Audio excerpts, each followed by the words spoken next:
Imagine being so ruthless, so relentless, that you break the spirit of every teammate that dares to stand beside you. Imagine cycling through 6 teammates in a decade, each arriving with hope, only to leave the team shattered. Imagine being so dominant that your sheer brilliance disguises the flaws of your car, making weaknesses invisible to the world. Well, you don't have to imagine, because that's Max Verstappen, an unstoppable force and a graveyard to those who try and keep up. Max Verstappen entered Formula 1 as the youngest driver to ever make their debut, partnered with another rookie in Carlos Sainz at Toro Rosso. Despite Sainz scoring points on his debut and Max Verstappen DNFing, it was very clear in their first season together that Verstappen was the driver with more promise.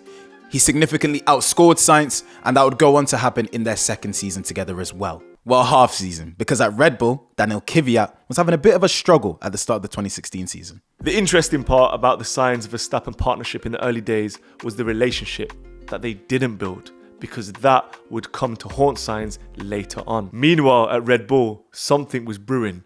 Daniel Kvyat was having a bad first half to the season, despite beating teammate Daniel Ricciardo in their first season together. But was this a perfect storm that was cooking up for Red Bull, who had Max Verstappen waiting in their wings? After a race he didn't start, a race he didn't finish, a race in which he finished 7th place behind Max Verstappen in the slower Toro Rosso, and a podium, that was enough to see Daniel Kvyat axed out of Red Bull for Max Verstappen.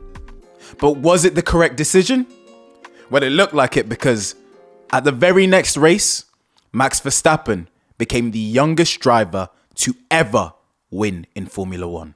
I mean, there is a caveat to Max Verstappen's maiden victory in Spain, since both the Mercedes drivers of Nico Rosberg and Lewis Hamilton took each other out on the first lap. Next up for Max Verstappen was Daniel Ricciardo, and in these two drivers, Red Bull had 2 future world champions.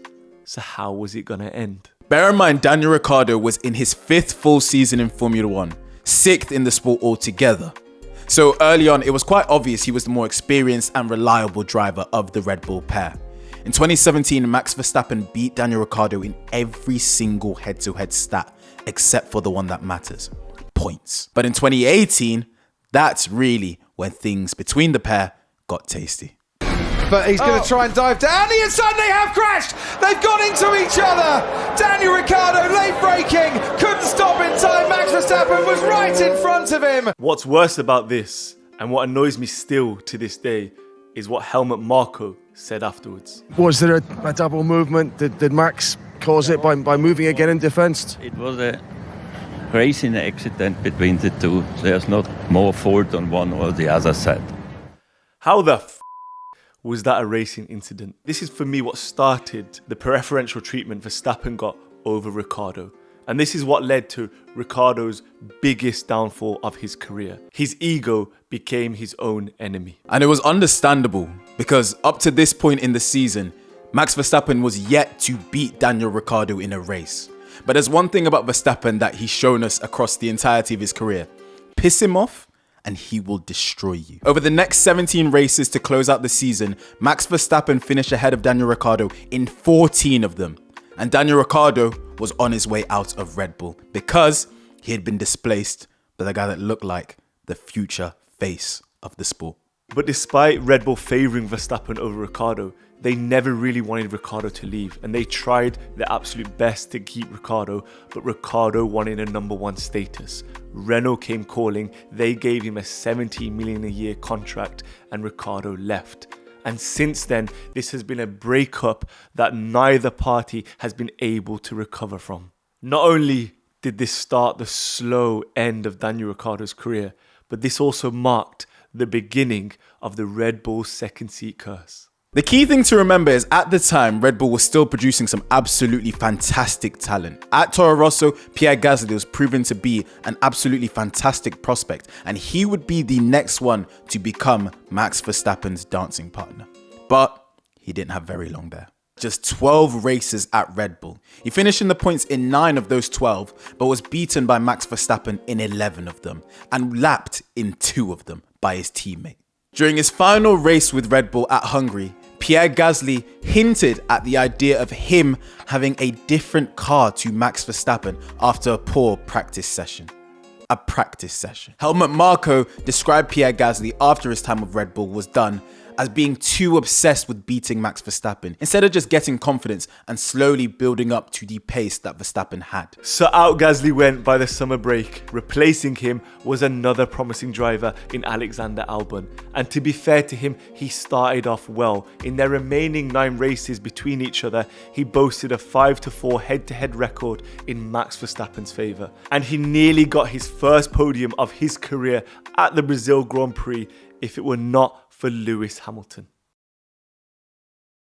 The funny thing about this is the person who did get his first podium of his career at Alex Albon and Red Bull's expense was Pierre Gasly. Next season, order was restored. Alex Albon didn't outqualify Max Verstappen one single time, and pretty much Verstappen dominated his teammate across every sector.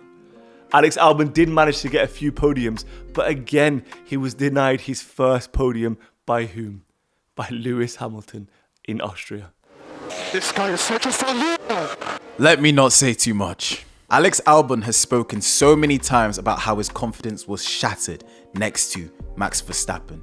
So it was no shock when people that had been racing with him through all the junior formulas, like George Russell, started coming to his defense. After the Hungary qualifying, in which George Russell in a Williams outqualified Alex Albon, he came to his defense, accusing Red Bull of giving him a slower car on purpose, something that Max Verstappen wasn't very fond of. It was time to say goodbye to Alex Albon. And who replaced him? A man that had been in the sport since 2011 and had just secured his first win in Formula 1. It was the first time Red Bull went out of their junior driving program since 2007 when they hired Mark Webber. So was the talent pool running low? Yes, Red Bull's talent pool was shockingly bad, and even their second team was having second seat problems. Out when Brendan Hartley, Danny Kvyat was welcomed back before Yuki Tsunoda was a Honda-backed replacement for Kvyat.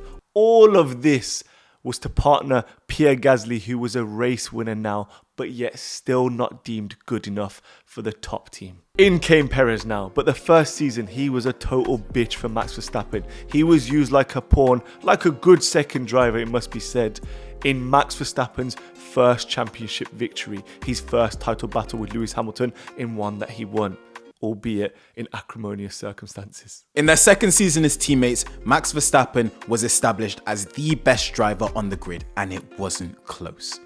He went into a battle with Charles Leclerc and overcame the largest points deficit in F1 history, 46 points. What was Sergio Perez doing at that time? In a battle for second with Charles Leclerc in the Drivers' Championship. And as a result of this battle with Charles Leclerc, Sergio Perez and Max Verstappen had their first bit of fireworks as teammates. It all happened once again in Brazil when Max Verstappen was allowed to pass Sergio Perez, but Perez was promised that that place would be given back. If you guys don't remember, Max Verstappen did not give that place back to Sergio Perez, and a very, very annoyed Sergio Perez said this after the race. Nothing to say really. I mean, after all I've done for him, it's a bit disappointed, to be honest. That doesn't sound like a very happy man, does it? The key thing about this is that Sergio Perez actually did finish behind Charles Leclerc in the driver's standings. He finished third, Max Verstappen finished first yet again. And in the third season, it just got worse. We were hearing king of the street tracks. 4 races in and 2 wins were shared from Max Verstappen and Sergio Perez. But like I said before, piss Max Verstappen off and he will destroy you. I almost feel like he felt offended at the fact that people were talking about Sergio Perez as his title battle, because from that point onwards, it wasn't close. In Miami, Max Verstappen humiliated the entire grid, and specifically his teammate. Verstappen cut through the entire grid on his way to overtaking his teammate for the lead and a victory. But the key thing is, Toto Wolff had hinted at this the season before.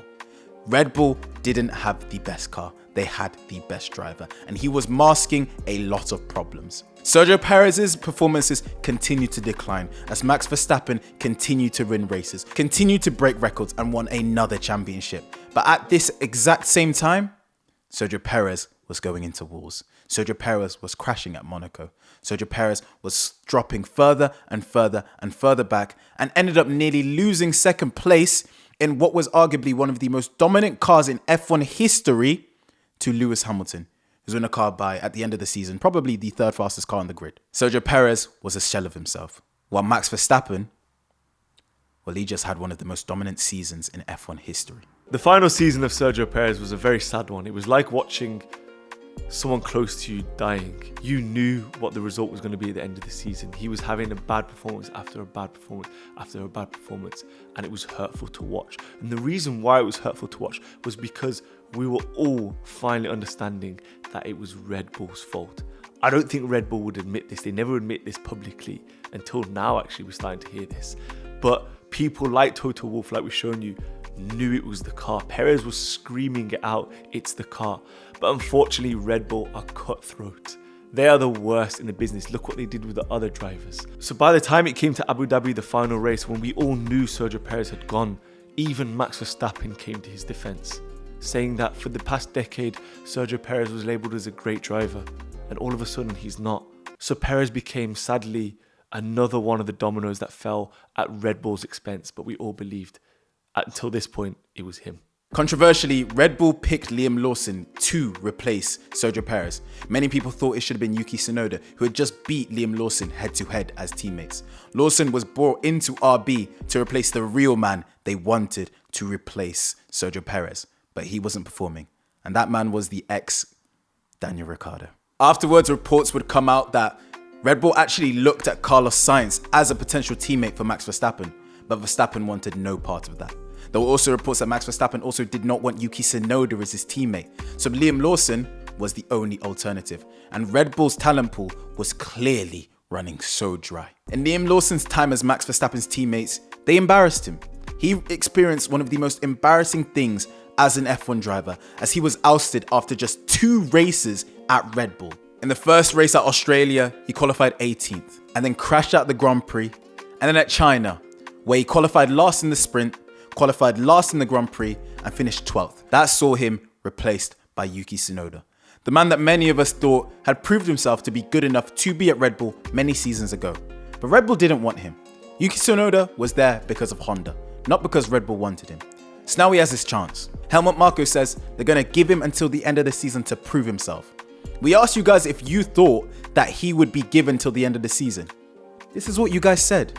Most of you think he won't be. Yuki Tsunoda is a brilliant driver since he entered Formula 1. Red Bull, we all thought were going to be patient with Liam Lawson. They weren't. So with Honda on their way out of a partnership with Red Bull, we've got to ask, is Yuki Tsunoda just going to become the latest teammate to succumb to Max Verstappen?